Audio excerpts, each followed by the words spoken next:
बिस्मिल्लाहिर्रहमानिर्रहीम। अस्सलाम वालेकुम दोस्तों, मैं फ़हीम अब्बास आप सबको खुश आमदीद कहता हूँ न्यूज़ कैफ़े में, और उम्मीद करता हूँ कि आप सब महफूज हैं, खैरियत से हैं और आज के दिन का एक अच्छा सा आगाज़ भी कर चुके हैं।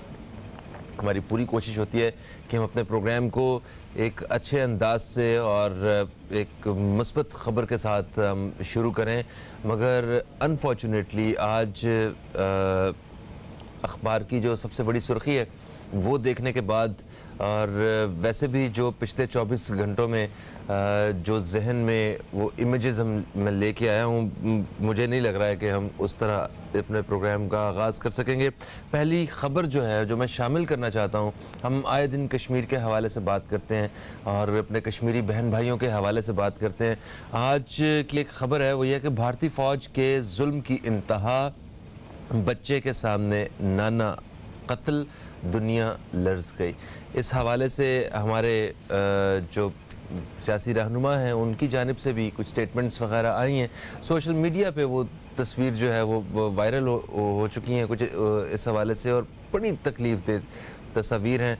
यकीनन इस तरह के वाक़यात से दुनिया भर में भारत का जो असली मकरू चेहरा है कि किस तरह वो दूसरे मज़ाहिब के लोगों के साथ और मुसलमानों के साथ ख़ुसूसी तौर पे वो जुल्म कर रहा है, तशद्दुद कर रहा है, इंसानियत के सारे मेयार तोड़ चुका है।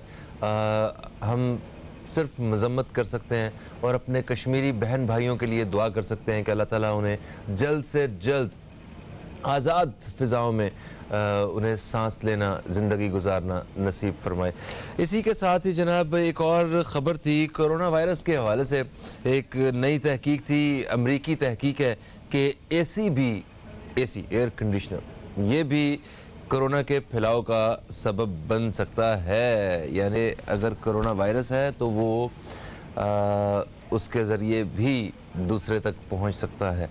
तो ये भी एक नई तहकीक है जहाँ इतनी सारी तहकीकात जो हैं वो हम तक पहुँची हैं, उनमें से एक ये भी शामिल कर लेते हैं हम। फिर जनाब जो आज हमने प्रोग्राम के जो पहले हिस्से में ख़ुसूसी तौर पे हमने बात करनी है वो इस वक्त सिंध में जो लॉकडाउन के बाद और कोरोना वायरस के हवाले से क्या सूरत हाल है, इस बारे में बात करेंगे हम।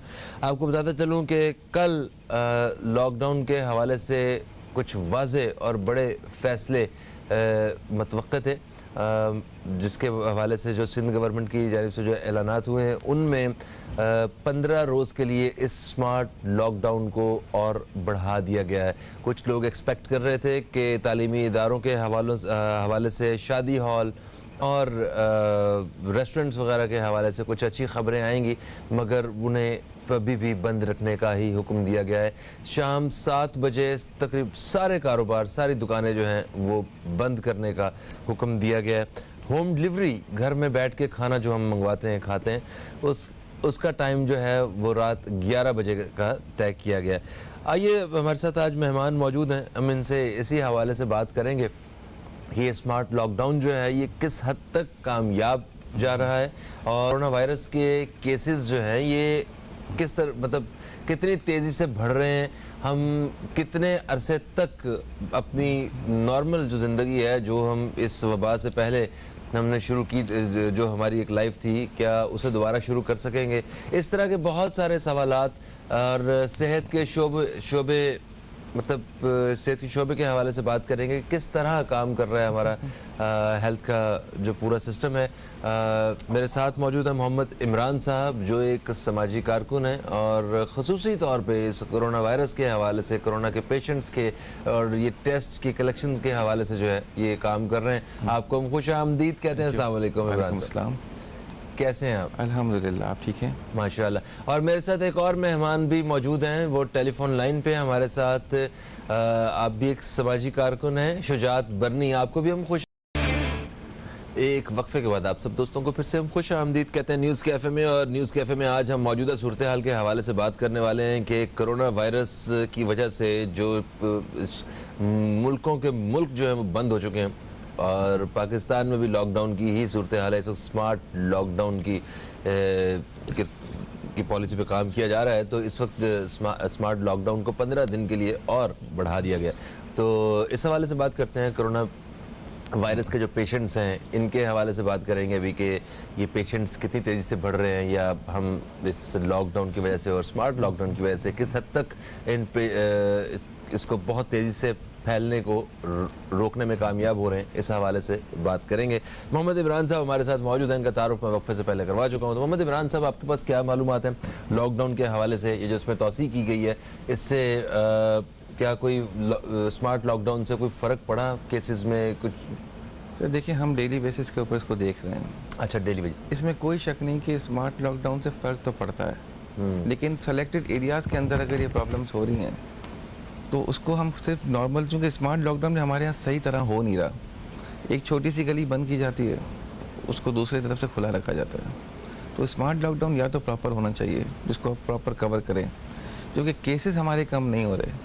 हम डेली बेसिस के ऊपर देखते हैं, एक फैमिली के अंदर अगर एक को हो रहा है वो मल्टीप्लाई हो रहा है, उस घर में भी मल्टीप्लाई हो रहा है। अब ये एक बड़ा डिफ़िकल्ट सवाल है कि इसको जो है वो किस तरह से कंट्रोल करें, चूँकि लोगों के अपने पर्सनल मसाइल भी हैं, फाइनेंशियल इश्यूज़ भी होते हैं, लोगों को काम भी करना है। कहने के लिए बड़ा आसान होता है बंद कर दें, लेकिन जो लोग फेस कर रहे हैं प्रॉब्लम, उनसे आप पूछें कि उनको क्या करना पड़ेगा। भाई, घर का वाहिद फ़र्द जो रोज़गार मतलब जिसका है और वो काम करता है, जो वाहिद फ़र्द काम करने वाला, उसी को हो जाए तो कौन कमाएगा, कौन लेके आएगा? और ऐसी सूरत हाल में वो बता भी नहीं पा रहे हैं किसी को, और वो बाहर उसी तरह जाके लोगों से मिल भी रहे हैं और वहाँ पे भी फैलने के इम्कानात बढ़ रहे हैं। सर यही अवेयरनेस का मसला है ना, कि हम अवेयरनेस कैसे पैदा करें। एक वाहिद शख्स है, वो जा रहा है घर से बाहर, अब उसी को हो जाता है तो घर के सारे लोग ऑटोमेटिकली इफेक्टेड हो रहे हैं। और ये प्रैक्टिकल चीज़ है, खाली ये बातें नहीं, हम तो प्रैक्टिकली देख रहे हैं। एक पॉजिटिव केस घर में तो 6, अगर उसके घर में और लोग हैं, 5 लोग हैं, उसमें से 2-3 तो कंफर्म हो ही जाते हैं। अब ये एक ऐसा मसला है जिसमें फाइनेंशियल इश्यूज बहुत ज़्यादा हैं, ये टेस्ट महंगा है, गवर्नमेंट लेवल पे ज़रूर हो रहा है, लेकिन टाइमिंग उसको कैसे मैनेज करें। जिसको सिम्टम्स हो जाते हैं उसके लिए ज़्यादा बड़ा मसला है। हमारे यहाँ कितने लोग ऐसे हैं जिनको पता ही नहीं कि वो पॉजिटिव हैं, बिल्कुल नॉर्मल लाइफ जी रहे हैं, लेकिन वो जो 4 लोगों से मिल रहे हैं उसमें से एक आध ऐसा शख्स होता है जो बुज़ुर्ग है या ओल्ड एज है, जिसका इम्यून सिस्टम प्रॉब्लम है, वो फ़ौरन हिट हो जाता है।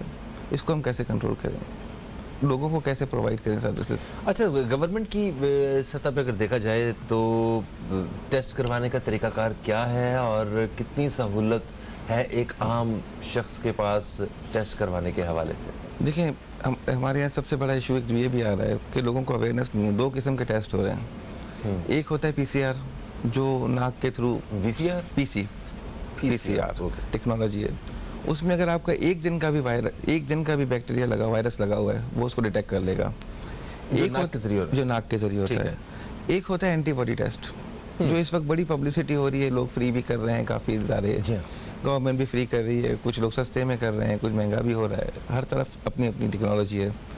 रिजल्ट्स उसके वेरिएशन बहुत ज़्यादा है, क्योंकि उसके अंदर सबसे बड़ा लोगों को अवेयरनेस की ज़रूरत है कि जब आपके बॉडी के अंदर वायरस को एक सर्टेन टाइम हो जाता है, मतलब 14-15 डेज हो जाते हैं, देन एंटीबॉडी एक्टिव होती है।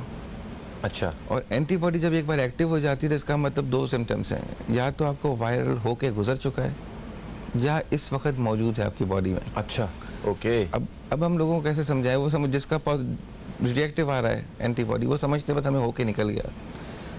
पॉसिबिलिटी ज़्यादा है होके निकल गया, लेकिन हो सकता है आज भी मौजूद हो। अच्छा, ये भी मुमकिन है कि उन्हें आज भी वो कोरोना वायरस हो और उसी के से मुकाबला करने के लिए एंटीबॉडीज जो है जिसमें पैदा हुई जी, ठीक है। अच्छा, आपने बताया कि 2 किस्म के टेस्ट हो रहे हैं, एक एंटीबॉडी टेस्ट है और एक आपकी PCR, ठीक है। सरकारी अस्पतालों में ये टेस्ट आसानी से हो रहे हैं, या मैं आपसे आज मालूमात हासिल करना चाहती हूँ, वो लोग जो अलामात महसूस कर रहे हैं और वो चाहते हैं कि टेस्ट करवाएं, तो वो कहाँ जाके टेस्ट करवाएं? क्या सरकार की तरफ से मुफ्त में टेस्ट किए जा रहे हैं कुछ इज्जत के साथ, या सिर्फ जिसके पास पैसे हैं प्राइवेट वाले ही टेस्ट करवा सकते हैं? नहीं, गवर्नमेंट कर रही है। वो अलग बात है कि उधर आपको जो लाइंस के इशूज़ हैं, टाइमिंग के इशू हैं, वो एक बड़ा मसला है। अच्छा। अब एक बंदा अगर बीमार है, उसको प्रॉब्लम हो रही है, वो टेस्ट करने आज जा रहा है, उसका नंबर आया, हाँ, उसको कल का नंबर मिला है, फिर 3 दिन 4 दिन की रिपोर्टिंग टाइम है। अगर सिम्टम्स हैं और प्रॉब्लम है तो वो किधर जाएगा? 4 दिन तक क्या करेगा वो? हॉस्पिटल में तो ये है कि अगर कोई इमरजेंसी इशू भी आता है तो वो कहते हैं पहले कोरोना का टेस्ट करवा के आए। मैं आपसे इस बारे में ज़रूर बात करना चाहूँगा कि टेस्ट में काफ़ी ज़्यादा टाइम भी लगता है, 2 दिन एक बाकी पेशेंट जो जा रहा होगा वो किस तरह वो मतलब इमरजेंसी से पहले जो है वो टेस्ट दे सकता है, इस बारे में आपसे तफसील से बात करते हैं। शुजात बरनी साहब भी लाइन पे मौजूद है, एक समाजी कारकुन है। शुजात साहब, आप बताएं कि कोरोना वायरस के हवाले से क्या मालूमात है आपके पास? इस वक्त शहरी जो है वो किस हालत में ज़िंदगी गुजार रहे हैं? बिस्मिल्लाहिर्रहमानिर्रहीम। फहीम भाई अस्सलाम वालेकुम। तमाम अब तक न्यूज़ के चैनल्स के जितने भी माशाल्लाह हमारे दोस्त अहबाब हैं, इस वक्त जो कैमरामैन हैं, डीओपी हैं, उन सबको मेरा सलाम, देखने वालों को मेरा सलाम। वालेकुम सलाम। फहीम भाई, बात ये है कि ये कोरोना वायरस जो है एक ऐसी वबा है जो सिर्फ पाकिस्तान में नहीं है, पूरी दुनिया में जो है इससे लोग मुतासिर हुए हैं। काफी लोग इससे जो है डेथ हुई है इस वायरस की वजह से। और ये वायरस पहला वायरस नहीं है पाकिस्तान में या दुनिया में, ऐसे कई वायरसेस जो हैं वो प्रीवियस ईयर्स में हमें देखने को मिले हैं। बिल्कुल सही। अभी कोरोना वायरस क्या है ये मेरे आज तक समझ में नहीं आ पाई है बात, माजरत के साथ। तो वजह ये है कि आवाज बहुत स्लो आ रही है सर, आपकी आवाज बहुत स्लो आ रही है। अच्छा, शहरी इस वक्त किस हालत में है? अगर कोई बाकी परेशान है, किसी के घर में इस तरह पेशेंट है, या मतलब कारोबार की वजह से, इस वायरस की वजह से जो माशी सूरत हाल है, उस बारे में मैं चाहता हूँ कुछ थोड़े से कमेंट्स कीजिए। सर बात पता है क्या है? बात सिर्फ ये है कि इस वक्त कराची की सूरत हाल तो ऐसी बदतर हो चुकी है, क्योंकि जो कराची है वो पूरे पाकिस्तान को जो है वो मैंडेट देता है, पूरे कराची को मईशत देता है। और इस वक्त कराची की वो हाल है कि इस वक्त जो कराची लोगों दूसरे शहरों को पालता था वो आज उस मुफलिसी की हालत में है कि इन लोगों को ज़कात भी अगर मिले तो वो भी लेने के लिए वो तैयार हैं। वजह यह है कि इस वक्त हमारी जो कैंपेन चल रही है, सैनिटाइजर्स और सर्जिकल मास्क वगैरह डिस्ट्रीब्यूट किए जा रहे हैं हमारे इदारे की जानिब से। आप यकीन नहीं करेंगे कि मैं उन इदारों में जा रहा हूं, डिपार्टमेंट में जा रहा हूं जहां पर इन लोगों का हक था कि वो अवाम को दें, लेकिन यहां सूरत हाल बिल्कुल डिफरेंट है कि इवन के यहाँ पर जो फलाही इदारे हैं वो इदारों को सपोर्ट कर रहे हैं। मुझे अफसोस इस बात का है कि बंदे का हाथ ऊपर था, देने वाला था, हम उनके घरों पे राशन दे देकर आ रहे हैं। सफेद पोशी की जो एक अल्लाह ने इज्जत रखी थी वो इस समझ लीजिए कि बड़ी अजीब और गरीब सूरत हाल। अच्छा शुजात साहब, देखें मेरी बात सुनिए। शुजात साहब देखें, ये मैं आपसे कुछ और पूछना चाह रहा हूँ। अभी जब लॉकडाउन, तो जब सब कुछ बंद था, तब तो हम ये एक्सपेक्ट कर सकते हैं कि ठीक है, उस वक्त लोगों के हालात जो हैं बहुत ज़्यादा ख़राब थे और लोगों के घर में आटा भी नहीं था, राशन जो है वो लोगों ने तकसीम किए, बढ़ चढ़ के काम किया है। इस वक्त क्या सूरत हाल है? अभी तो तकरीबन सारे ही कारोबार जो हैं वो तकरीबन सारे ही कारोबार खुल चुके हैं और बाकी जो कारोबारी जिंदगी है वो मामूल पे आती जा रही है। थोड़ा सा आपसे जो कहूंगा ना, माजरत करूंगा मैं। आप ये नहीं कह सकते कि सारे कारोबार खुल चुके हैं और दुनिया जो है इस वक्त हमारा पाकिस्तान मईशत तकरीबन की बात है, तकरीबन सारे कारोबार खुल चुके हैं। एक बाजार में ठीक है, अगर हिजाम की दुकान बंद है, सिनेमा बंद है, रेस्टोरेंट बंद है, स्कूल बंद है, तो इसका मतलब ये तो नहीं है ना कि सभी बंद है। मुझे ये नहीं सर, फहीम भाई मेरी बात समझ में नहीं आ पा रही है ना। देखिए, या तो कोरोना का कोई आपने कोई टाइमिंग शेड्यूल दी हुई है गवर्नमेंट ने कि मतलब 5 बजे के बाद कोरोना नहीं आएगा, 5 बजे के बाद कोरोना आएगा, मतलब इस बात को तो मुझे बताएं जरा साहब। सही है, तो मुझे आप देखिए, बात ये कि मईशत इस वक्त डिस्टर्ब हुई है और इस वक्त सबसे ज्यादा पैसा जो कमाया है वो इस वक्त, मैं खुल के बोल रहा हूं, ये पैरामेडिकल स्टाफ और जितने भी इस वक्त सर्जिकल मास्क, सैनिटाइजर्स, इनकी जो कंपनीज हैं, जो ये इंपोर्ट एक्सपोर्ट हुई है, इन पर जो भारी भरकम जो टैक्सेस लिए गए, ये पैसा किधर है? ये कहाँ है ये पैसा? भाई मुझे बताओ ना, मैं तो हर जगह चीख चीख के बोल रहा हूँ कि भाई अगर यहाँ पर सबसे पहला जो पैसा कमाया है इस लॉकडाउन के अंदर वो सिर्फ वफाक ने और गवर्नमेंट ने कमाया है, आपकी सिंध हुकूमत ने और वफाक हुकूमत ने। मुझे ये बता दो अवाम को क्या मिला? अवाम को वही धक्के मिले, अवाम को 12,000 भी अगर मिले तो वो भी रो रो के मिले, ठीक है, और वो 12,000 रुपए अगर वो भी मिले तो वो कच्ची आबादियों के, गाँव गोट देहातों के लोगों को मिले। भाई अवाम शहरी को मुझे बता दो कोई एक बंदा जो इस वक्त जो है जॉबलेस बंदा हो या कोई जॉब से वो छुटकर बैठा हो कोरोना वायरस की वजह से, किसी कंपनी में काम करता हो, उसको 12,000 रुपए मिले हो। भाई बहुत शुक्रिया जनाब शुजात साहब, बेहतरीन हो गया। अभी एक वक्फे की तरफ जा रहे हैं हम लोग, वक्फे से वापस आएंगे ना तो फिर बात करते हैं मोहम्मद साहब से इसी हवाले से कि मौजूदा सूरत हाल शहरी जो है वो किस हालत में है। हमने बात की टेस्ट वगैरह करवाने के हवाले से और मजीद मालूमात जो है वो मोहम्मद इमरान साहब से हम हासिल करेंगे। छोटा सा वक्फा है, कहीं मत जाइए, अब तक देखते रहिए न्यूज़ कैफे, देखते रहिए। अब्बास और हमारे साथ मौजूद है मोहम्मद इमरान साहब जो एक सोशल वर्कर हैं और ख़ुसूसी तौर पे इस कोरोना वायरस के हवाले से इससे मुतासिर होने वाले जितने भी लोग हैं उनकी खिदमत के लिए ये एक बहुत ज़्यादा काम कर रहे हैं। वक्फे से पहले हमारे साथ शुजात बरनी साहब भी मौजूद थे। अच्छा इमरान साहब, वक्फे से पहले जो हमारे साथ मेहमान मौजूद थे उन्होंने ये कहा कि जो पैरामेडिकल स्टाफ है ये भी मतलब इनकी जो ड्यूटीज़ हैं उनके हवाले से उन्होंने उंगली उठाई है। तो आप बताइए कि क्या ये जो मेडिकल के शोबे से ताल्लुक़ रखने वाले जितने भी लोग जो इस वक्त काम कर रहे हैं कि ये भी लापरवाही से काम कर रहे हैं, कि ये भी कुछ थोड़ा सा इनको भी हम सियासी जो शख्सियात हैं उनके साथ जब तनकीद करते हैं तो इनके ऊपर भी तनकीद करना बनती है क्या? सर देखें, बात यह है कि पैरामेडिकल स्टाफ जिसको ये कह रहे हैं कि वो पैसे बना रहे हैं, जिस तरीके की बात है, अब उसकी मैं बहुत डिबेट में नहीं जाऊंगा, लेकिन एक जनरल मैं आपको ओवरव्यू दूंगा कि एक बहुत बड़ा इशू है इस वक्त किसी भी कोरोना पेशेंट को आपको नहीं पता कि देखें एक पेशेंट पॉजिटिव है नेगेटिव है। हम जब टेस्ट करने भी जाते हैं, लोगों को भेजते हैं, खुद भी करते हैं, तो हमें नहीं पता होता, तो हम भी रिस्क ले रहे होते हैं। हमें नहीं पता कि वो पॉजिटिव है, हमें भी वो सिम्टम्स लग सकते हैं। तो इस वक्त पैरामेडिकल का शोबा तो एक बहुत मेन आपको समझिए पिलर है। आप मुझे बताएं, इस वक्त हमारे पास चीज़ें प्रोवाइड नहीं है, वसाइल हमारे पास नहीं होते, लिमिटेड वसाइल के साथ काम कर रहे हैं। तो पैरामेडिकल स्टाफ के साथ तो मैं कहूँगा अगर उनको आप ये तो ज़्यादती होगी कि उनके साथ पैसे बनाने, ऐसी बात नहीं करनी चाहिए। चलिए, अगर उनके ठीक है, हम भी अप्रिशिएट करते हैं उनकी सारी खिदमात को, क्योंकि इस वक्त जो सबसे पहली सफ़ में खड़े होकर जो इस वक्त काम कर रहे हैं वो हमारा यही मेडिकल सेहत के शोबे से ताल्लुक़ रखने वाले ही सारे लोग हैं। इनको आपने कहा कि वो सहूलियात सारी मुयसर नहीं भी हैं बहुत सी जगह पर, वो सहूलियात कौन सी हैं जो इनको मुयसर होना चाहिए थी और नहीं है? सर देखिए, इनके पास प्रॉपर किट्स नहीं होती, सामान नहीं होता, किट्स कपड़े वगैरह होते हैं जो होने चाहिए। देखिए, हमारे यहाँ एक और भी इशू ये है कि हमारे यहाँ कुछ चीज़ें लोगों को घबराहट भी कर देती हैं कि भाई मैं जाऊँगा तो मुझे कोरोना लग जाएगा। देखिए, कोरोना जो हमने जितनी रिसर्च देखी है, हवा में नहीं घूम रहा, हवा में नहीं घूम रहा।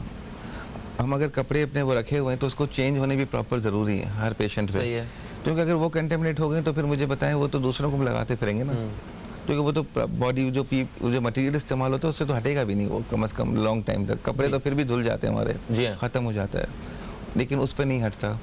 अब उनके पास कोई चीज़ें होती नहीं है।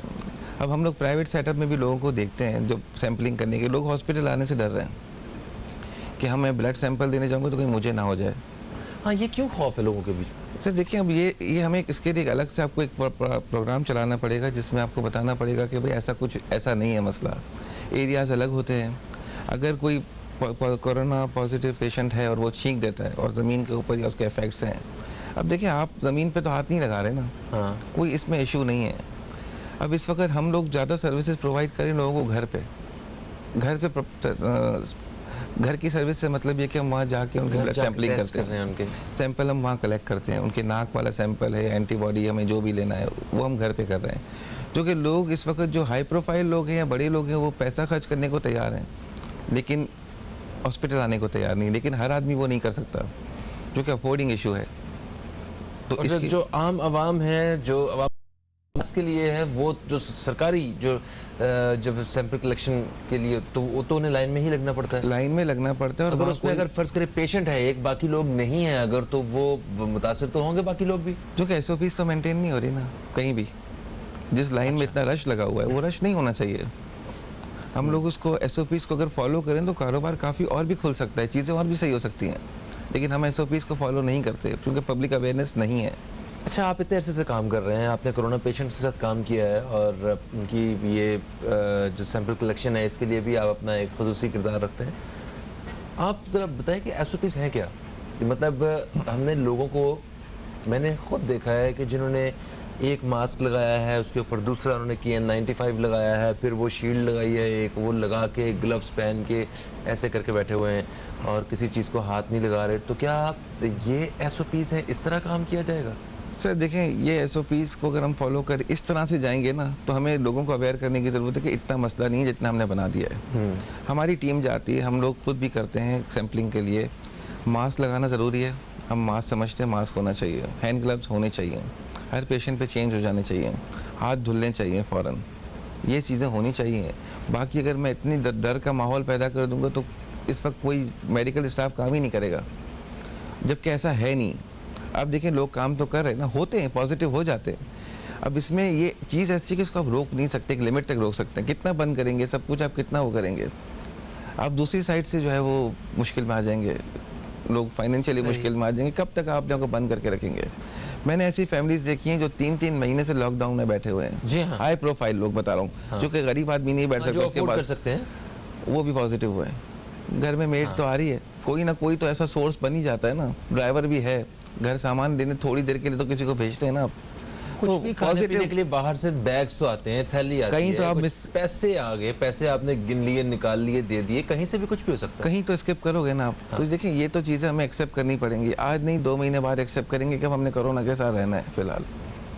जो कि कितने दिन बंद करेंगे, हम बंद करेंगे वो रुक गया, जैसे ही खोलेंगे एक से मल्टीप्लाई, जो कि मल्टीप्लिकेशन हो रही है इसमें, एक से दूसरे को जा रहा है, दूसरे से तीसरे को जा रहा है।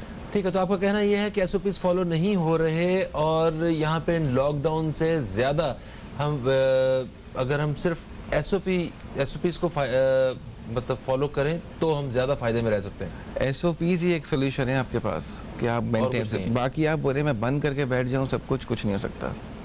आपके सामने है शहर का हाल, आप देख ले जाके बंद किस तरह, एक जगह टेंट लगी हुई है, लोग अब मजाक में लेके चले गए हैं कि यार उस गली में शायद कोरोना है, इसमें नहीं है। तो ये लोगों के जहन से क्लियर करने की ज़रूरत है कि ये मजाक नहीं है, आप एसओपीज को फॉलो करें, एसओपीज फॉलो होंगी तो ऑटोमेटिक कंट्रोल हो जाएगा। सही। ये आज की एक खबर है, इसमें सिंध की वज़ीर सेहत डॉक्टर अजरा अफजल पेचो, इन्होंने नाकस कारकर्दगी पे 9 DHOs डिस्ट्रिक्ट हेल्थ ऑफिसर, हाँ, इनको जो है इनके खिलाफ कार्रवाई का फैसला किया है। तो क्या लगता है आपको कि किस किस्म की मतलब नाकस कारकर्दगी हो सकती है? कौन से ऐसे वो पहलू हैं जो वाकई हमें इस प्लेटफॉर्म पे लोगों से शेयर करने चाहिए और जो बाइख्तियार लोग हैं उन तक आवाज़ पहुंचाने के लिए भी जिक्र करना चाहिए? सर देखें, DHO को के खिलाफ कार्रवाई कर देना वो एक, चलें वो अपना एक इनका रीज़न होगा, लेकिन सिर्फ DHO नहीं, देखिए अंडर द अम्ब्रेला बहुत से लोग काम करते हैं आपके साथ। आप जब तक अंडर द अम्ब्रेला के लोगों को अवेयर नहीं करेंगे ना, वो कभी भी मसला हल नहीं होगा। आप DHO को सस्पेंड कर देंगे, DHO के खिलाफ इंक्वायरी करेंगे, लेकिन जो नीचे स्टाफ है उसमें जब तक खौफ होगा तो वो कैसे काम करेगा, आप मुझे बताएं। जब तक आप उनको अवेयर नहीं करोगे, उनके लिए आप प्रोग्राम नहीं करोगे, उनके लिए आप ट्रेनिंग सेशन नहीं चलाओगे कि भाई देखो आपने ये प्रिकॉशंस करनी है अपने आप को कवर करने के लिए, आप घबराओ नहीं। और अगर कोई खुदा खास्ता पॉजिटिव होता है ड्यूरिंग द वर्किंग, पैरामेडिकल है या कोई भी हॉस्पिटल स्टाफ है, उनको आप हर तरीके की सर्विसेज प्रोवाइड करेंगे, हम पीछे खड़े हुए आपके। आप अगर वो उनको आप वो आप उनको नहीं दोगे सेटिस्फेक्शन के भाई हम पीछे खड़े हुए हैं, वो डरेगा कि भाई मैं पॉजिटिव हो गया तो मेरे पीछे कौन देखेगा, फिर कौन गवर्नमेंट मुझे देखेगी। तो जब तक हम इन लोग को अवेयर नहीं करेंगे ना, भाई आप काम करें, गवर्नमेंट आपके पीछे खड़ी हुई है, चाहे वो सिंध हो चाहे कोई भी गवर्नमेंट हो, पीछे खड़े हुए हम आपके। अच्छा, तो गवर्नमेंट की जानिब से लोग काफ़ी डरे हुए भी हैं कि अगर वहाँ पे वो उस तरह कोरोना के पेशेंट्स को मतलब ट्रीट नहीं किया जाता, और बड़ी एक वो मतलब लोगों ने ये भी शिकायत की कि इस कदर हकारत जो है ना वो दिखाना शुरू कर देते हैं। वो मोहल्ले में हमने ये भी देखा है कि अपनी बिल्डिंग में, सोसाइटी में पड़ोसियों के सामने किस अंदाज में लेके जाया जा रहा है उन लोगों को, इस तरह कोई अलग ही लोग उतर आए हैं। और सर देखें, इसको क्लियर करने की ज़रूरत है, ऐसा कुछ नहीं है, ऐसा बिल्कुल नहीं है। चंद एक केस में अचानक हो जाता है, लोग घबराहट में हो जाता है ऐसा, लेकिन ऐसा कुछ नहीं है। हमारे यहाँ कंप्लेन की जाती है हमारे यहाँ वेंटिलेटर नहीं है, मसला हो गया, ये प्रॉब्लम हो गया। अब मुझे एक बात बताएं, वेंटिलेटर तो सेकंड फेज है, वो पहला फेज क्या है, जब बंदा कोई भी शख्स बीमार होगा तो क्या करेगा, सबसे पहले हॉस्पिटल जाएगा, ICU में जाएगा, सबसे पहला उसका emergency, then go for ICU, ये स्टेप बाय स्टेप है। वेंटिलेटर तो थर्ड स्टेज है। हमारे पास तो ICU में बेड नहीं है, हॉस्पिटलों में जाएं इस वक्त आप, बेड नहीं है। तो इतना पैसा लगा, अलग सेंटर्स बनाए, वो उस बारे में थोड़ा सा बताइएगा, जरा रहनुमाई भी हो जाएगी। अभी एक वक्फा आ गया बीच में अचानक ही, और फिर वक्फे से वापस आते हैं तो हम वो उस हवाले से भी बात करनी है हमें कि इमरजेंसी के लिए जब कोई पेशेंट जाता है तो क्या उसको भी ये कहा जाता है कि आप पहले कोरोना वायरस का टेस्ट करवा के लाएं, अगर आप मतलब नेगेटिव होंगे तब आपको जो है वो अंदर रखा जाएगा और दाखिल किया जाएगा, इलाज किया जाएगा। इस बारे में भी कुछ खबरें हैं सुनने में। एक वक्फे के बाद आपकी खिदमत में दोबारा हाजिर होंगे दोस्तों, कहीं मत जाइए, अब तक देखते रहिए न्यूज़ कैफे, देखते रहिए।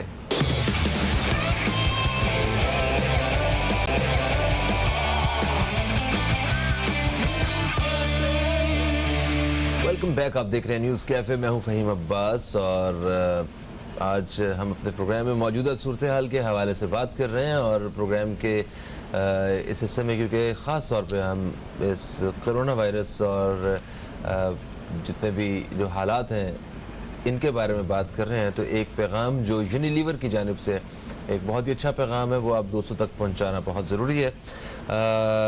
यूनिलीवर का पैगाम है कि आजकल जिससे बात करो उसकी ज़बान पर एक ही सवाल होता है कि सब नॉर्मल कब होगा। और वाकई हम सबको एक मुश्किल वक्त का सामना है, एक मुश्किल दौर से गुजर रहे हैं जहां मायूसी और परेशानी की फिजा है। वहीं मुआशरे के कुछ अच्छे पहलू सामने आए हैं, चाहे वो मदद करने का जज्बा हो, रिश्तों की अहमियत का एहसास हो। इन्हीं कुछ पुरुम्मीद बातों को उजागर कर रहा है यूनिलीवर का ये नया पैगाम, जो है हर उस पाकिस्तानी के नाम जो शायद उलझ के सोच रहा है कि सब नॉर्मल कब रहे हैं। अच्छा, वक्फे से पहले हमने एक वो नुक्ता छोड़ा था जिस पे हमें बात करना थी आके कि अगर कोई मरीज़, कोई भी एक शहरी अस्पताल जाता है, उसको कोई बीमारी है या इमरजेंसी में उसे अपने आप को दिखाना है, तो तब भी हमने सुना है कि हॉस्पिटल की जानिब से ये डिमांड की जाती है कि आप कोरोना वायरस मतलब वो जो टेस्ट है वो हमें दिखाएं, और वो तो मेरा ख्याल दो दिन लग जाते हैं, दूसरे दिन मिलता है वो टेस्ट। तो इमरजेंसी के पेशेंट से ये सवाल करना तो बड़ा बेबुनियाद सी बात नहीं है। सर मैं आपको लाइव एग्जांपल दूं जो हम 2-3 दिन पहले बहुत ज़्यादा फेस कर चुके हैं। एक एक्सीडेंट केस था, लड़का बाइक से गिर गया, वो हॉस्पिटल पहुंचा, प्राइवेट हॉस्पिटल था, हॉस्पिटल पहुंचा, वहाँ जाके उसको बताया गया कि एक्सरेज के बाद उसके फ्रैक्चर्स हैं और इसको प्रॉपर जो है वो ऑपरेट करना पड़ेगा। तो उसके लिए इन्होंने कहा कि इस पार्ट ऑफ SOP है कि आप जो है वो कोरोना का टेस्ट करवा के आएँ। अब एक बंदा बेड पे पड़ा है, फ्रैक्चर हुआ है, उसको उन्होंने खाली बैंड करके रखा हुआ है कि भाई उस वक्त आपका काम हम करेंगे जब आप कोरोना का टेस्ट करवा के आएंगे। वो या तो वो हॉस्पिटल सर्विसेज प्रोवाइड करे कि वो 6 घंटे 7 घंटे में रिपोर्ट प्रोवाइड कर दे, लेकिन ऐसा नहीं होता। वो कहते हैं पेशेंट से कहते हैं आप अरेंजमेंट करें। अब लोग जिनके रेफरेंस होते हैं वो किसी से बात करते हैं, कुछ लोग हमसे रुजू करते हैं कि भाई कुछ अरेंजमेंट करें कि अर्जेंट हो जाए। तो कम से कम उनके लिए एग्जेम्पशन होना चाहिए कि भाई एक बंदा अगर इमरजेंसी में है तो उसको फौरी तौर पर ट्रीटमेंट दे दिया जाए, OT में भी उसको ले जाया जाए, फिर डिसइंफेक्ट करेंगे, जो भी प्रोसेस करें। अब कोई कार्डिक पेशेंट है, मैं उसे कहूँ कि भाई टेस्ट करा के आओ, तो अगर वो नेक्स्ट डे अगर बहुत तेज़ी में भी करवा लिया तो 1 दिन लग जाएगा कम से कम। तो वो तो सुबह तक तो उसके लिए बहुत मुश्किल ही हो जाएगी, मतलब इन अदर वर्ड वो तो एक्सपायर हो जाएगा। इनका कोई वे आउट है जो आप बता रहे हैं कि इसका हल क्या होना चाहिए? एक तो आपने बताया कि जो इस तरह की डिमांड कर रहे हैं SOPs के लिए, उनके पास अपना एक सेटअप होना चाहिए कि वो खुद कर सकें सारा। देखें, सेटअप हर कोई नहीं लगा सकता, क्योंकि ये लैब जो है वो टेस्ट कोरोना का Sindh health care commission approve lab को अलाउ करता है। ठीक है, हर लैब नहीं कर सकती है, स्पेसिफिक उसकी अप्रूवल होती है कि आप कोरोना टेस्ट कर सकते हैं। गवर्नमेंट को चाहिए कि भाई गवर्नमेंट एक ऐसा सेटअप कर दे जो इमरजेंसी पेशेंट हो, उसका इमीडिएट जो है वो हॉस्पिटल से अगर कोई रिक्वेस्ट आ रही है, किसी भी हॉस्पिटल से, चाहे वो प्राइवेट है चाहे वो गवर्नमेंट है, उसका टेस्ट फौरी तौर के ऊपर कर दे ताकि उनका प्रोसेस शुरू हो जाए। क्योंकि देखिए कोरोना का मसला तो है, वो डॉक्टर भी डर रहे हैं, उनकी फैमिलीज भी हैं, हर कोई अपना अपना वो देखेगा, जाहिर सी बात है। तो कितना वक्त लगता है एक टेस्ट की रिपोर्ट आने में? अगर स्पेसिफिक आप प्रोसेस करें तो 6-7 घंटे लग जाते हैं। 6-7 घंटे का प्रोसेस है। और इस वक्त मशीनों के ऊपर वजन बहुत ज़्यादा है। अगर एक मशीन की कैपेसिटी 100 की है एक वक्त में बैच करने की, तो वो उसके पास 500 टेस्ट लाइन में लगे हुए हैं, तो वो 6-8 घंटे बाद अगर बैचेस चलाएगा तो बारी कब आएगी? अच्छा, अभी तो हमने पाकिस्तान में तो उतने टेस्ट भी नहीं किए जितने बाहर के दुनिया में मिलियंस के हिसाब से जो है ना वो टेस्ट किए हैं अपने शहरियों के। तो इसका मतलब हमारे पास यहाँ पे भी थोड़ी सी बेहतरी की गुंजाइश है। बहुत ज़रूरत है, गवर्नमेंट इसमें देखे और इसको किसी तरह से वो करे। बिल्कुल सही। मोहम्मद इमरान साहब, आपका बहुत बहुत शुक्रिया, आप तशरीफ़ लाए और बड़ी मुफीद मालूमात हमें और टेलीविज़न के उस पार जो हमारे नाजरीन देख रहे हैं उन तक पहुँची हैं। दोस्तों, एक वक्फे का वक्त है, वक्फे से वापस आएंगे तो हमारे साथ मौजूद होंगे हज़रत मौलाना बशीर फ़ारूक क़ादरी साहब, जिनसे हम इस्तिखारा रूहानी शरई रहनुमाई के हवाले से और मौजूदा सूरत हाल के हवाले से बात करेंगे। आप दोस्तों की कॉल्स हमारे दूसरे प्रोग्राम के दूसरे हिस्से का खासा रहेगा, कहीं मत जाइए, अब तक देखते रहिए न्यूज़ कैफ़े, देखते रहिए। अभी आपसे दोबारा मुलाकात होती है।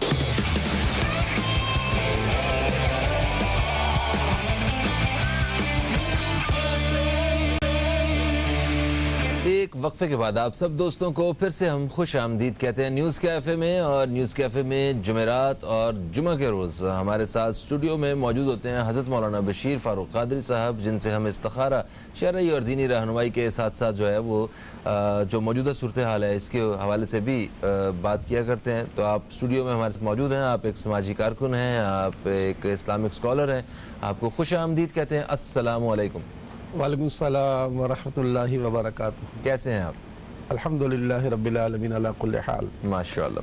अच्छा, अभी हमने वक्फे से पहले बात की कि ये जो सूबाई हुकूमतों ने अपने अपने हिसाब से एक नई हिकमत अमली तैयार की है, जिसमें सिंध के हवाले से भी जो अभी ताज़ा तरीन ख़बर है वो ये है कि 15 दिन के लिए इस स्मार्ट लॉकडाउन में तोसी कर दी गई है। शादी हॉल, तालीमी इदारे और रेस्टोरेंट्स बंद रखने का हुक्म दिया गया है। इस हवाले से अपनी राय बताइएगा। और पिछले हफ्ते आपकी गैर हाज़िरी भी है और उस पर हमारे जो आवाम जो आपसे बात करना चाहते थे वो मेरा ख्याल उन्होंने भी इंतज़ार किया। आपकी ईवानों में 3-4 ईवानों में आपको देखा गया, वहाँ पे क्या गुफ्तगू रही? लंगर खानों का इफ्तिताह भी हुआ है इसी बीच में। ज़रा तो हमें बताइए क्या ख्यालात हैं आपके, क्या मालूमात है आपके पास? बिस्मिल्लाहिर्रहमानिर्रहीम। बातें तो बहुत सारी हैं। लंगर खाने खोले जाएं, इसका बार बार जो है वो तकरार हो रहा है कि खोले जाएं। बिल्कुल सही है। तो जब ऐवान वज़ीर आज़म में मैंने सबके सामने ये बात कही कि खान साहब आप तो कहते हैं लंगर खाने खुलते रहे, और उसके 2 दिन बाद एक लंगर खाना पेशावर में खुलने वाला भी था। वो पीर का दिन था और बुध के दिन वज़ीर आला KP की जो है वो आने वाले थे बस में। मैंने कहा जब ये खुल सकते हैं तो होटलें भी खुल सकती हैं, ताकि करोड़ों लोग रोज़गार तो लगे ना। अब आपने कहा कि 15 दिन की और तोसी कर दी गई, ठीक है, अरबाब इक़्तिदार सब कुछ कर सकते हैं, लेकिन यार सोचो तो सही कि लॉकडाउन ने हमारी मईशत को, हमारे लोगों को तबाह बर्बाद कर दिया है। कोई और रास्ता निकालो, कोई और रास्ता निकालो, ये तो कोई तरीका तो नहीं है। और रास्ता क्या हो सकता है वैसे? अगर यार ये बताओ कि जहाँ इंसानों का जंगल है, मैंने वज़ीर आज़म से कहा कि आप वहाँ लॉकडाउन करें ना, जो रिहायशी इलाके हैं जहाँ इंसानों का जंगल है वहाँ कुछ करें। आपने तिजारती इदारे बंद करवा के हमारी मईशत का गला घोंट दिया, ये कैसे चलेगा? तो बहरहाल हमने तो अपना पैगाम दिया, वज़ीर आज़म को भी दिया, हर फोरम पर जो जहाँ तक हमारी अल्लाह ताला ने रसाई रखी है, हम तो हर जगह ये बात करते हैं। बहरहाल हम एक शहरी हैं, हमें इतना हक ज़रूर है कि हम अपना गम बयान कर सकें। बिल्कुल हमारा गम ये कि लॉकडाउन की हाजत इस तरह के लॉकडाउन से हमारी ज़िंदगी और तबाह हो रही है। कुछ अरबाब इक़्तिदार समझें, सोचें। मैंने तो उनको ये भी हवाला भी दिया, सुप्रीम कोर्ट का हवाला भी दिया, और फिर मतलब ये कि और बहुत सारी बातें वज़ीर आज़म से मैंने कहीं जो मुझे कहनी थी। तो बस मुख्तसर कहने का ये है कि हम क्योंकि एक वेलफेयर इदारा के लोग हैं, हमारा हाल जो है खुदा ना कोई आके हमें देखे। मैं कहता हूँ अरबाब इक़्तिदारों से कि वो आकर खुदा के वास्ते हमें देखें। हम इस वक्त कितने फंस गए, यानी फंस से मतलब हमारे पास जगह नहीं है बिठाने के लोगों को। इतना हमारे पास लोग आ रहे हैं, इतने लोग आ रहे हैं, यानी मेरी तारीख़ में कभी इतना बड़ा रश सैलानी में नहीं देखा गया था। और तो अब ये कि आप लोग अपने ऐवानों में बैठे, ठंडे कमरों में बैठे हुए, ठंडी गाड़ी में सफ़र करते हुए, तुम्हारे वॉशरूम भी ठंडे ठंडे हैं, इस क़यामत खेज़ गर्मी में लोगों का हाल क्या है। और फिर हमारे पास कल ही मुझे मेरे ज़िम्मेदार ने कहा, हज़रत कुछ और इंतज़ाम करो वरना कोई औरत मर ना जाए, घुट कर मर ना जाए। क्यों ज़ाहिर हम किस किस को रोकें, हम किस किस को रोकें, क्यों रोकें, कैसे रोकें? क्योंकि मजबूर लोग इतनी बड़ी तादाद में जो है ना वो, तो ये बड़े बड़े ऐवानों में बैठे हुए लोग ऐलान कर देते हैं, कभी ये मंजर आम पर तो आएँ, कभी बशीर फारूकी तो बन के दिखाएं, देखें दुनिया में क्या हो रहा है यार। और खाली बातें नहीं हैं, खाली बातें नहीं। मैं कहता हूँ अभी चलें, सुबह 8 बजे से लोग बेचारे नाश्ता करने के लिए लाइन से खड़े होते हैं हमारे पास, समझिए। हम अल्हम्दुलिल्लाह सुबह सुबह उनके लिए बेहतरीन पराठे, बेहतरीन हलवा, बेहतरीन चने, बेहतरीन चाय से उनकी ज़ियाफ़त करते हैं। आप आके देखें हमारे किचन में क्या पकता है, देखें उसमें हम क्या डालते हैं। हमारे यहाँ बेहतरीन कुकिंग ऑयल इस्तेमाल होता है, बेहतरीन आटा इस्तेमाल होता है, बेहतरीन इंग्रेडिएंट्स इस्तेमाल होती हैं। रोज़ के 600-700 बकरे का गोश्त तैयार करते हैं। तो आप आगे देखें, अल्लाह हमसे तो बड़ा काम ले रहा है। यानी कोरोना में जो काम रब ने हमसे लिया है तो ये कि रियासत के बस की बात नहीं, मगर ये कैसे लिया है ये उसका एहसान है। हम तो 2% के पहले भी थे, आज भी है और आइंदा भी रहेंगे, हमारा कुछ नहीं है। मेरे पास तो हदीस पाक है जो मैंने ऐवान सदर में सदर पाकिस्तान को एक बहुत बड़े फोरम को सुनाई थी। मैंने कहा सैलानी ने ना पहले काम किया था, ना आज कर रही है, ना आइंदा करेगी। हमारे पास तो हुजूर का वो फरमान मौजूद है जिसमें हमारे प्यारे आका फरमाते हैं सल्लल्लाहु अलैहि वसल्लम कि अल्लाह ताला का इरशाद है, मेरा बंदा जब मेरे बंदे के काम में लग जाता है तो मैं परवरदिगार मेरी ज़ात उस बंदे के काम में लग जाती है। सुभान अल्लाह। तो हमने पहले काम किया था, ना आज करते हैं, ना आइंदा करेंगे। हमारा पहले भी काम अल्लाह ने किया था, आज भी अल्लाह कर रहा, आइंदा करेगा, क्योंकि अल्लाह ताला का खुद का फरमान है कि तू मेरे बंदे काम में लग जा। तो मैं कहूँगा वज़ीर आज़म, वज़ीर आला, तमाम लोग मखलूक काम में लग जाए, इंशाल्लाह मुल्क कहाँ से कहाँ निकल जाएगा। अल्लाह ताला आपको और ज़्यादा हिम्मत दे। कुदरत ने आपको मुंतखब किया हुआ है अपने बंदों की मदद करने के लिए, काम ले रहा है अल्लाह ताला आपसे। आप वज़ीर आज़म साहब से मिल के आए हैं। मैं वैसे एक आपसे पूछना चाहता हूँ कि आपने क्या महसूस किया है कि जो हमारे वज़ीर आज़म पाकिस्तान हैं वो अवाम के लिए और मुल्क के लिए एक दर्द रखते हैं, कुछ इन मुश्किल हालात में निकालने के लिए वो वाकई संजीदा हैं? देखें, इसमें तो कोई शक नहीं कि दिलों की हाल अल्लाह जानता है, ठीक है ना। इस्लाम के सारे फैसले ज़ाहिर पर होते हैं। अगर मुझसे कोई ये कहे, अगर मैं इस पर बोलूँगा कि देखिए मेरी स्पीकर हाउस में स्पीकर साहब ने उनको बुला लिया था, चीन के सफ़ीर को। उनको मैंने एक मकतूब दिया, अगर वो आप मकतूब पढ़ लो ना, उसमें गोया समझ लो सीलानी का नाम कुछ भी नहीं है। मेन मुराद है कि रियासत का सर हमने काम दिया। हमने कहा आप चीन इस वक्त बहुत तरक्की पर है, बराए मेहरबानी हमारे यहाँ मुल्क में फैक्ट्रियाँ खोलें, हमारे करोड़ लोग रोजगार पर लग जाएंगे। हमारे यहाँ मतलब नहीं कि जिस रकबे पर गंदम जो उगती है एक बन, आपके यहाँ 4-5 बन उग जाती है, तो आप हमें वो टेक्नोलॉजी दें। इसी तरह हमारे यहाँ माइनिंग करें ताकि हम और बहुत ज़्यादा लोगों को काम पे लगाएं। तो हजूर मेरी तो समझना यही होती है कि मैं लोगों से हुस्न ज़न, अब मैंने चीन के सफ़ीर को भी इसी हुस्न ज़न से अपना मकतूब दिया, और वो भी सोच रहा होगा कि यार ये तो एक वेलफेयर इदारे का आदमी है और बात कर रहा है रियासत की। तो भाई मेरी रियासत मेरी पहले है, रियासत मेरी माँ है, और माँ से अगर मुझे तो किससे मौत होता। मेरा इदारा बात की बात है, मेरा इदारा रियासत के बनने के 50 साल बाद बना है।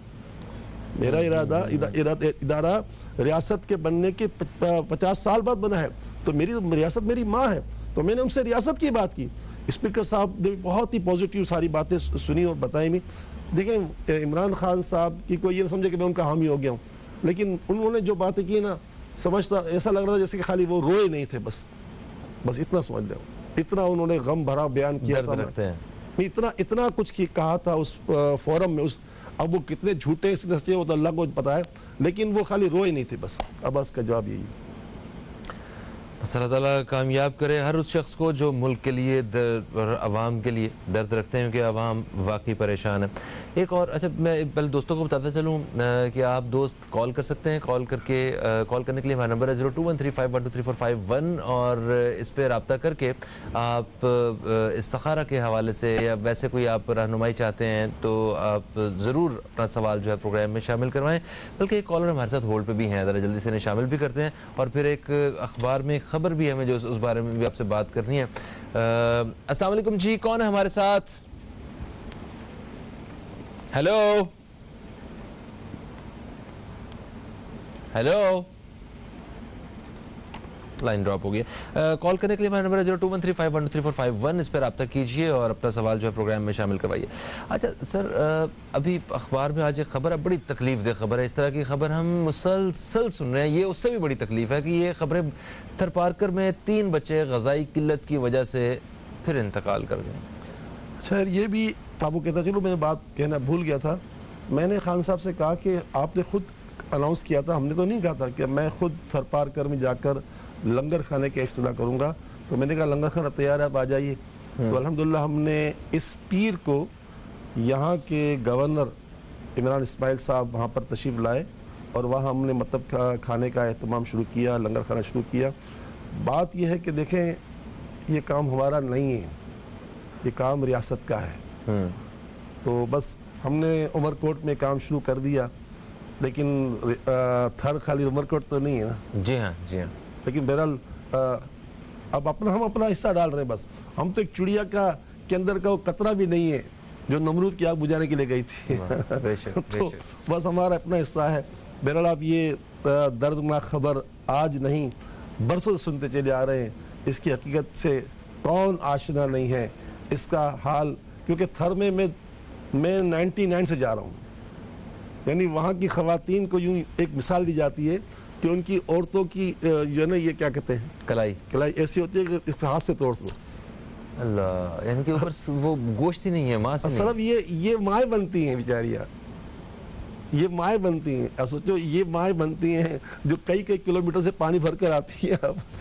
आप किस दुनिया में यार, आप 21वीं सदी में चल रहे हैं और अपना हाल तो देखो यार। अच्छा, सूबाई हुकूमत की बहुत बड़ी जिम्मेदारी है इस हवाले से। आप उनको कोई इस बारे में कोई मशवरा या नसीहत यार चाहेंगे? तो छोड़ो सारी बातें। सारा मीडिया तो अपनी बातें करता है, क्या मैं कह सकता हूँ यार, मेरी क्या औकात है यार। नहीं, आप एक सोशल वर्कर हैं, आपने वहाँ पे काम शुरू किया है। आप कोई वैसे या बाकी जो सोशल वर्कर हैं उनको कोई पैगाम देना चाहें? 1999 से कर रहे हैं। आज भी हमारे उस थरपारकर में तकरीबन 250 तो मुलाजिम हमारे इस वक्त आज भी काम कर रहे हैं, जिनको तनख्वाह हम देते हैं। 250 मुलाजिम अब आज भी कम बेश। जो आटे में नमक के बराबर है। जितनी मर्जी कोशिश कर ले एक फलाही अदारा वो काम तो नहीं कर सकता जो रियासत को करना है। और फर्ज भी रियासत पर है। हाँ। हम पर तो मुस्तहब है। हाँ। हम पर तो मुस्तहब है। अगर खुदा न खास्ता कोई हमारे काम न करने से किसी का इंतकाल हो जाता है तो हमारी पकड़ नहीं होगी। मगर रियासत पर इतनी सख्त जिम्मेदारी। आपका उमर का कौल नहीं सुना? जी हाँ। फुरात पर अगर कुत्ता प्यासा रह गया तो उमर से पूछा जाएगा रदी अल्लाह तआला। आप सोचो तो सही। तो सारे जितने मर रहे हैं इनका खून तो रियासत पे जाएगा ना, क्योंकि कुरान का उसूल है कि तुम्हारी ज़ात से अगर एक जान चली गई तो तुमने पूरी इंसानियत को मार दिया, और अगर तुम्हारी ज़ात से एक जान बच गई तो तुमने पूरी इंसान को बचा लिया। तो ये फ़र्ज तो रियासत पर है, मेरे जैसे 2 टके पर थोड़ी फ़र्ज है। अल्लाह। कॉलर हमारे साथ है, शामिल करते हैं। अस्सलाम वालेकुम जी, कौन है हमारे साथ? हेलो। अस्सलाम वालेकुम। वालेकुम सलाम जी, कौन है हमारे साथ? मुझे ये पूछना था, मेरी बेटी की शादी का मसला हो रहा है। दूसरा ये है कि मेरे घर में सफाई नहीं रहती है।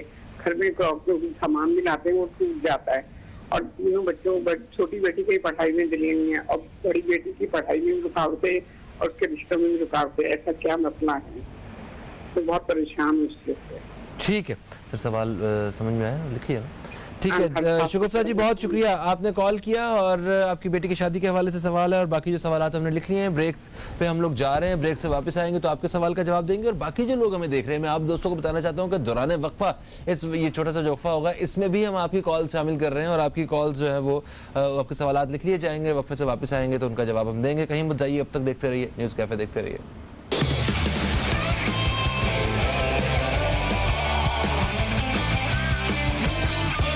में हाजिर हो चुके हैं हज़रत मौलाना बशीर फ़ारूक क़ादरी साहब हमारे साथ मौजूद हैं। इस्तिखारा के हवाले से ख़ुसूसी तौर पे अभी बात होगी। और वक्फे से पहले हमारे साथ एक कॉलर थी शगुफ्ता साहिबा, कराची से। उन्होंने कॉल किया, उन्होंने अपनी बेटी की शादी के हवाले से और कुछ और सवाल किए थे। इस्तिखारा करने को कहा था, इस्तिखारा उनके बारे में कर लिया गया है। क्या जवाब आया बशीर साहब, आप से जानना चाहते हैं क्या इशारा मिला? बिस्मिल्लाहिर्रहमानिर्रहीम। बहन, आपने 3-4 बातें कही हैं। एक तो बेटी की शादी, फिर पढ़ाई, फिर घर में जो है सफाई नहीं रहती, जो चीज़ लेकर आते हैं टूट जाती है।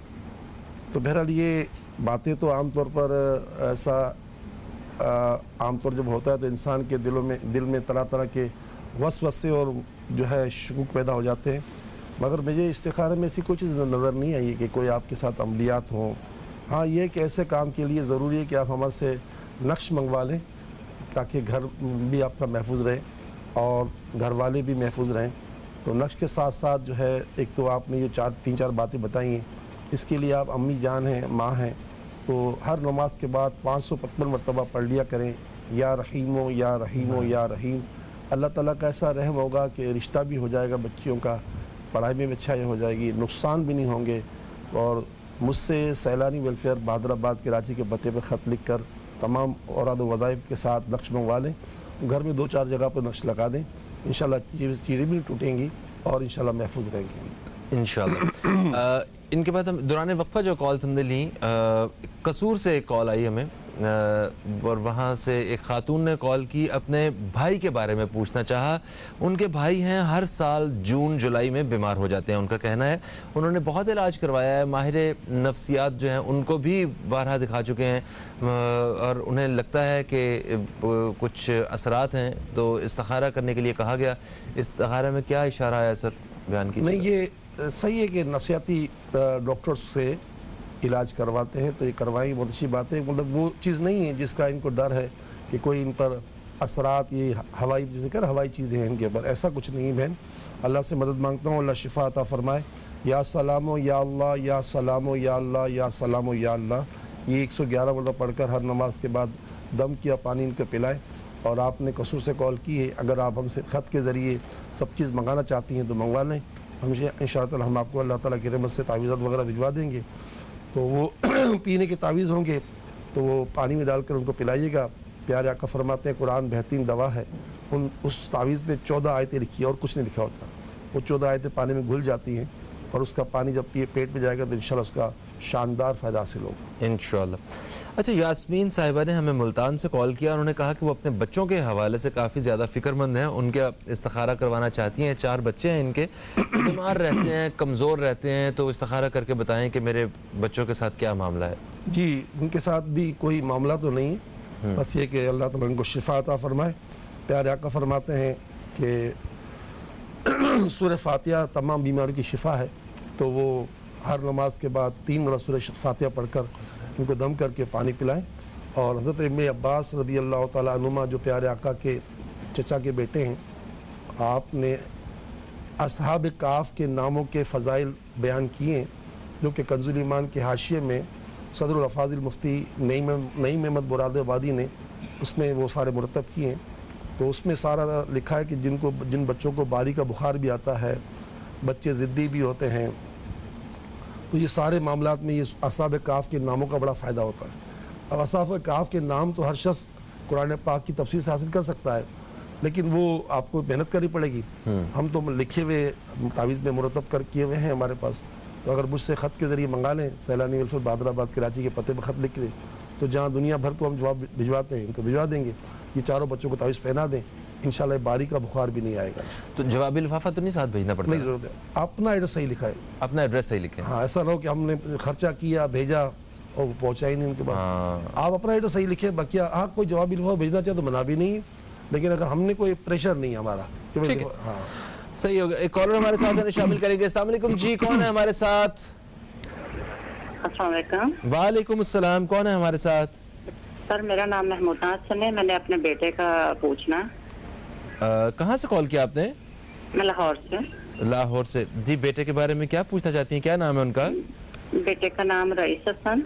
रईस हसन जी, उसकी हमने मंगनी की है, लेकिन वो कोई पता नहीं चला, अचानक से ऐसी गड़बड़ हुई है, वो उन्होंने जवाब दे दिया। अब बात तो चल रही है, लेकिन पूछना ये है क्या ये कामयाब हो जाएगी या नहीं? जी हो जाएगी तो अच्छा रहेगा। तो दोबारा इस्तेखारा करना चाहते हैं। लड़की का नाम बोलो। रईस हसन नहीं, लड़की का नाम। जो बेटी है उनका नाम क्या है? यशफा। यशफा, जी ठीक है। हम अभी इस्तिखारा करके वक्फे के बाद हम आपको ज़रूर बताएंगे। आप प्रोग्राम देखते रहिए। बहुत शुक्रिया आपने कॉल किया। ओके, अच्छा, आप दोस्त भी कॉल कर सकते हैं। कॉल करने के लिए हमारा नंबर 0213512345 है और इस्तिखारा के हवाले से हम ख़ुसूसी तौर पे बात कर रहे हैं। अच्छा, आपने अभी एक जो कॉल आई थी, आपने कहा कि अपने भाई को माहिर नफ्सियात से मिलवाते रहें, तो यहाँ पे तो कोई भी अगर ऐसी कोई परेशानी होती है तो वो डायरेक्टली एक जिन या कोई इस तरह के आसेब का, असरात का जो है वो फ़ौरन जहन में आ जाता है। हालांकि पूरी दुनिया में अरबों लोग रहते हैं, वो उनकी पहली तरजीह जो होती है वो माहिर नफ्सियात होता है।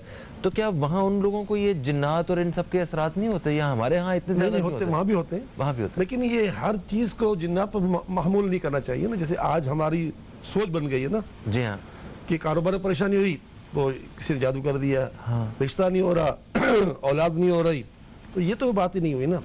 और फिर जो बेचारे बदकिस्मती से ऐसे लोग हैं जो ये काम तो करते हैं रूहानी इलाज, लेकिन उनके पीछे उनकी कोई ज़ाती मनफियत होती है, तो फिर वो न जाने किस हिसाब के साथ कहते थे कि इन पर तो ये अमलियात हैं, असरात हैं, बंदिशें हैं, रुकावट हैं, तो बंदा फिर उनका असीर हो जाता है, बार बार हो जाता है क्या हुआ, अब क्या हुआ, जब कट रही है ये हो रहा।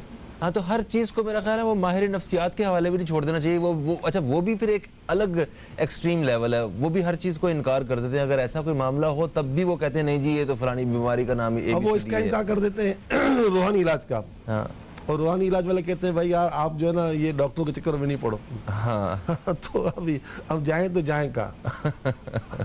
ठीक है, तो बस आप कहीं ना जाएं, आप सरानी से इस्तिखारा करवाएं और बस उसके बाद जो आपको नहीं, मैं मुझसे इस्तिखारा कराएं ना कराएं, जब अल्लाह ताला के रसूल फरमाते हैं कि फातिहतिल किताब शिफा मिन कुल्लि दाइन, सूरह फातिहा तमाम बीमारियों की शिफा है। तो आप नज़ले ज़ुकाम से लेकर अल्लाह ना करे बड़े से बड़ा मर्ज हो, आप सूरह फातिहा से फ़ायदा उठाएं।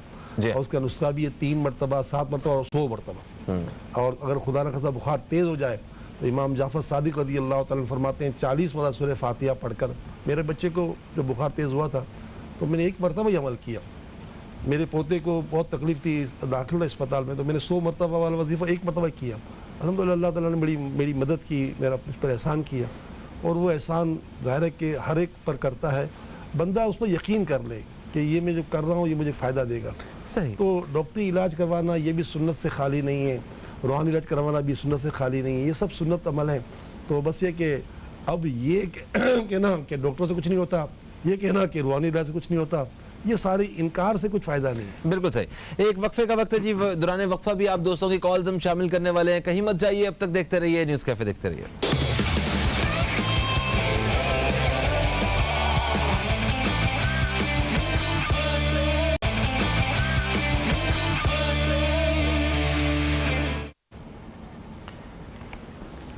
एक वक्फे के बाद हम फिर से आप दोस्तों की खिदमत में हाजिर हो चुके हैं। हज़रत मौलाना बशीर फ़ारूक क़ादरी साहब हमारे साथ मौजूद हैं। आप दोस्तों के सवालात हम तक पहुंच रहे हैं, इस्तिखारा की रोशनी में हम उनका जवाब दे रहे हैं।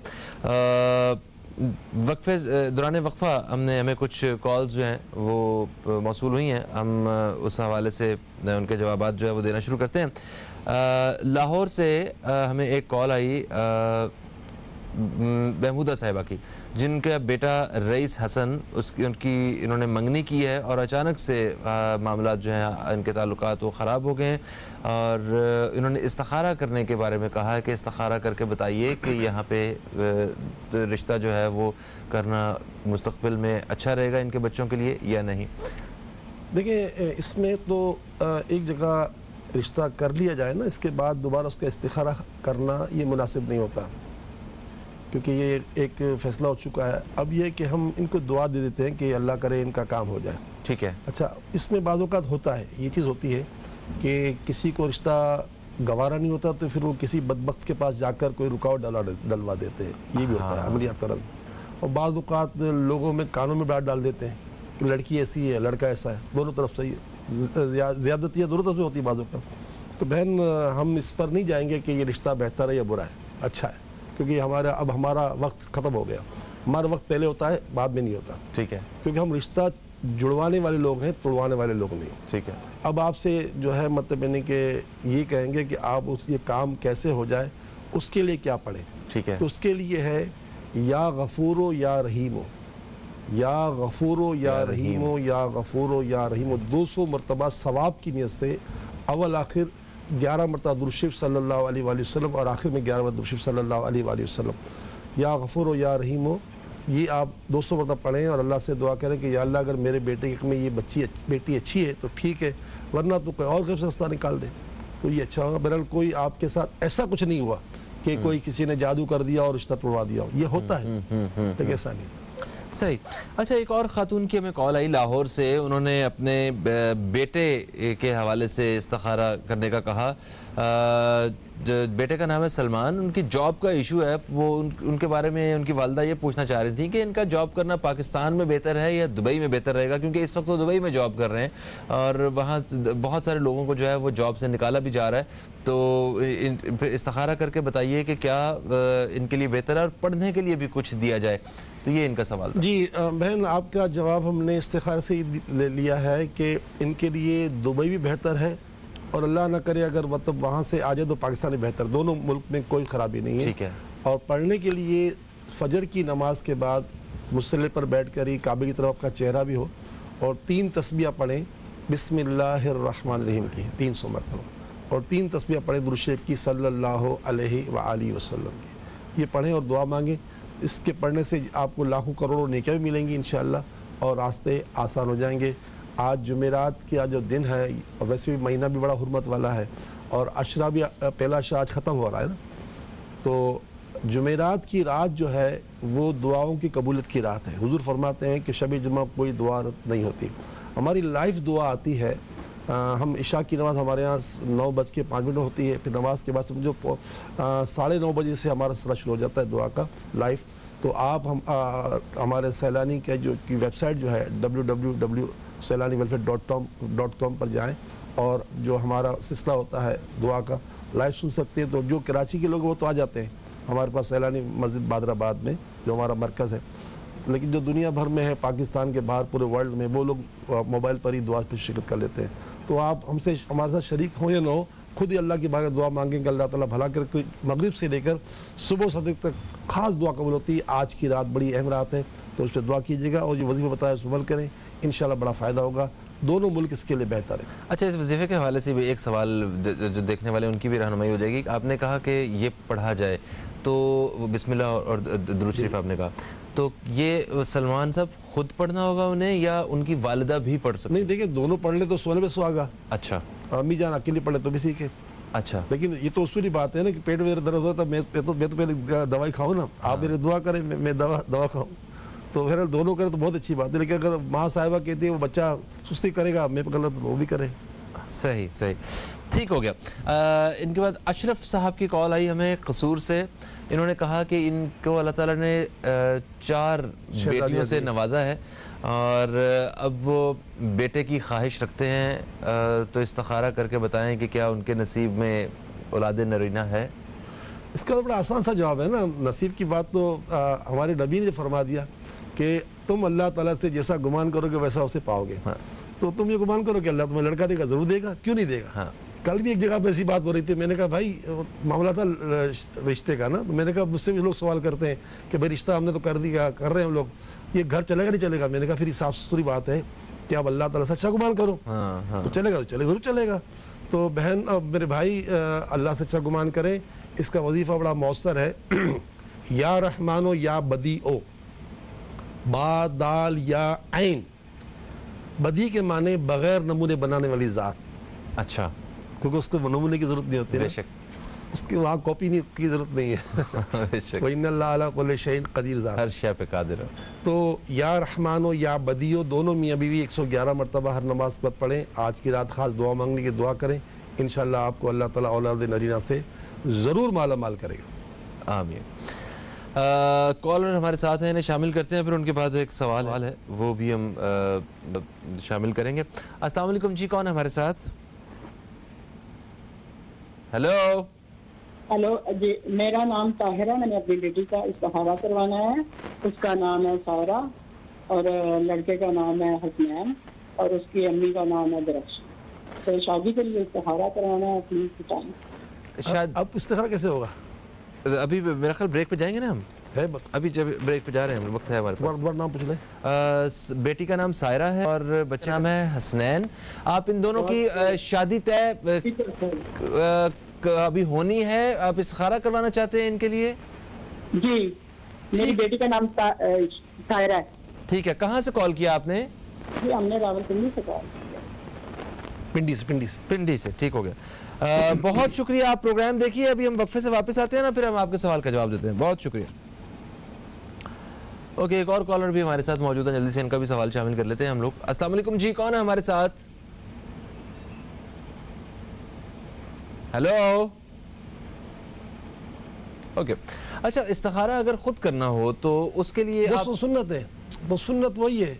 अच्छा, किसी से इस्तिखारा करवाना ये तो कोई सुन्नत नहीं है, लेकिन अब लोगों को एक सहूलत मिल गई तो लोग करा लेते हैं। अच्छा, ये भी समझते हैं ना कि एक ये जिस शख्सियत से हम कह रहे हैं इस्तिखारा का, ये हमसे ज़्यादा मुत्तकी हैं, तो कम से कम हम उनसे कहेंगे तो ज़्यादा आसानी हो जाएगी। ये अलग बात है कि मुसलमान के लिए अच्छा गुमान करे, तो ये उसका अपना मतलब यानी कि जो ना गुमान है, और ये अच्छी बात भी है। लेकिन ऐसा वैसा नहीं है कि हम मुत्तकी हैं, हम तो आम इंसान हैं।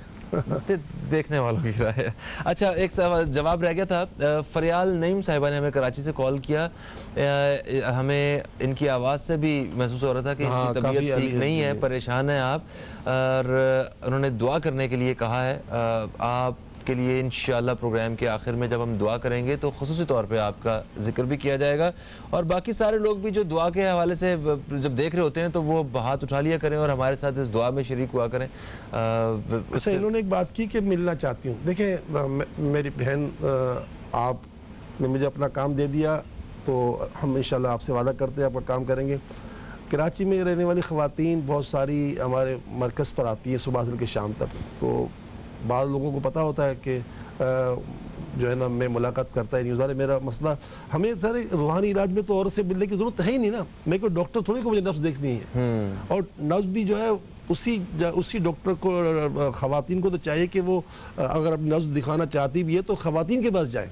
ख़वातीन नफ्स शिनास जो होती हैं, मतलब नहीं, उनके पास, यानी जहाँ तक हो सके लेडी डॉक्टर के पास जाए। अच्छा, तो हमारे यहाँ तो मर्दों के सामने औरत का आना तो कोई हाजत ही नहीं है रूहानियत में।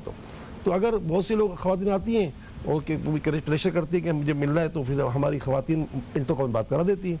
तो अगर आपको कोई अपनी दर्द बयान करना है और किसी को पता ना चले तो कोई बात नहीं, हमारे इदारे में आ जाए। सुबह से शाम तक इतने सारे स्टाफ है ख़वातीन का, उनसे कहें मुझे बशीर फारूकी से बात करनी है, वो आपसे बात करा देंगी। और फिर वो अपना आप डायरेक्ट, क्योंकि उस वक्त आपकी आवाज़ मेरे कानों में आ रही होगी, किसी की आवाज़ तक पहुँच नहीं होगी। ठीक, तो ये भी प्रॉब्लम हल हो सकता है, लेकिन अब मुलाकात करने की क्या हाजत है इसमें? सही सही सही। लोग आपसे अकीदत भी रखते हैं, मगर वो आपने वो असल वजह जो है बता दी है। बिल्कुल सही है जी। एक वक्फे का वक्त है, वक्फे से वापस आएंगे तो हम ये जो हमारे पास सवालात हैं, इनके सवालात के जवाबात जो है वो आपकी खिदमत में पेश किए जाएंगे, और आखिर में, प्रोग्राम के आखिर में दुआ करवाई जाएगी, जिसमें आप सबसे दरख्वास्त है कि आप शिरकत कीजिएगा। एक वक्फे के बाद आपसे दोबारा मुलाकात होती है।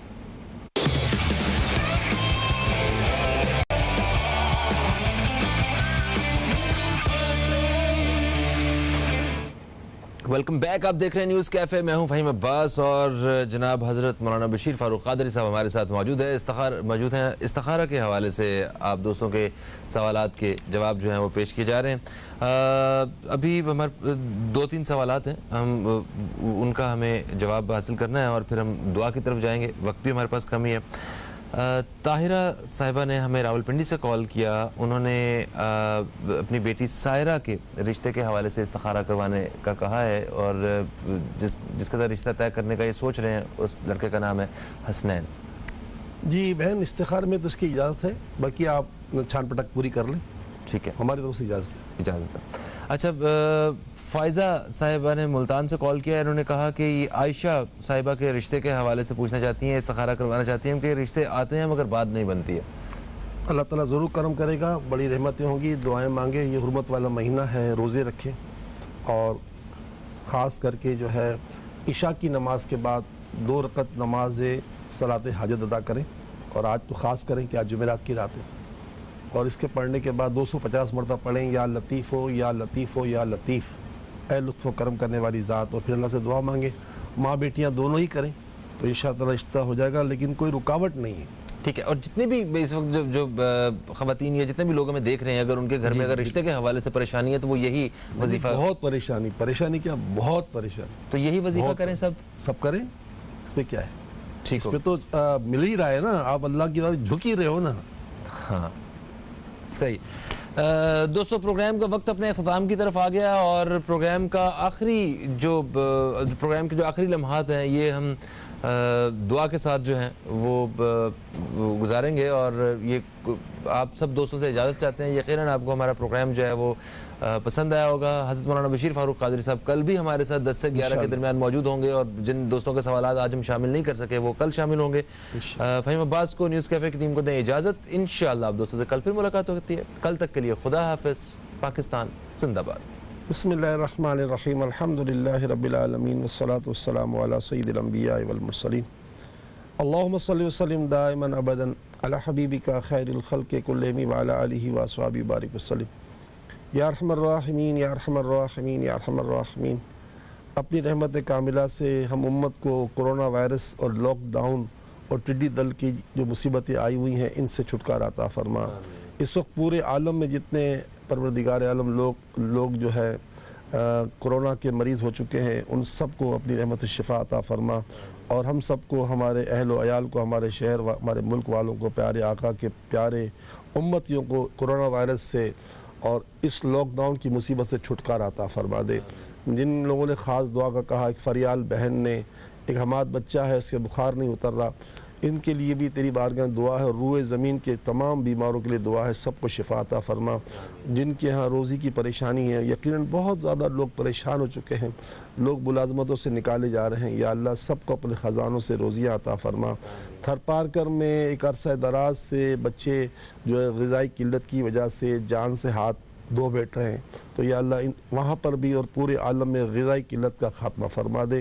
ऐ अल्लाह, जिन बच्चियों की शादियों की उम्रें हो गई हैं, बल्कि कई बरस हो गए शादी की उम्र हो चुकी है, लेकिन रिश्तों का सिलसिला नहीं बन रहा, तो ऐ परवरदिगार, आज हमारे साथ जितने लोग मौजूद हैं और पूरे आलम में जितने लोग अपनी बच्चियों की, बहनों की शादियों के लिए परेशान हैं, उनकी शादियों में गैब से मदद फरमा।